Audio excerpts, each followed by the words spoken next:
नेपाळला पर्यटनासाठी गेलेल्या महाराष्ट्रातील 41 जणांच्या बसचा भीषण अपघात झाला।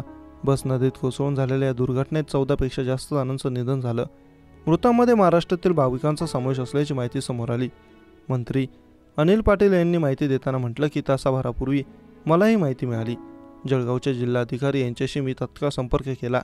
41 भाविक दर्शनासाठी गेले होते आणि ती बस आता नदीमध्ये कोसळली अशी प्राथमिक माहिती आहे। अंदाज 15 ते 16 मृतदेह सापडले असल्याचे सांगण्यात येत आहे। पोखराहून काठमांडूला निघालेल्या पर्यटकांची बस मुखलिसपूर जवळ नदीत कोसळली। गोरखपूरच्या केसरवानी ट्रॅव्हलमध्ये महाराष्ट्रातील 41 प्रवासी होते। गोरखपूरच्या चालकासह 14 जणांचं निधन झाल्याची माहिती समोर आली। प्रयागराज रेल्वे स्थानकातून महाराष्ट्रातील 110 पर्यटकांचा ग्रुप चित्रकूटला गेला। तिथून अयोध्याला लुंबिनी मार्गे ते नेपाळच्या पोखरा इथं पोहोचले। आज ते काठमांडूला निघाले होते। नदीत कोसळून बसचा पुरता चक्काचूर झाला। बसच्या वरचं छत उडालं होतं। पुढच्या भागाचा सांगाडा वेगळा झाला होता। काही जण वेदनेने विव्हाळत होते, वाचवण्यासाठी याचना करत होते। नदीजवळच्या खडकावर मृतदेहांचा खच पडला होता। रक्ताने दगड माखले होते। जखमींचा आक्रोश होता।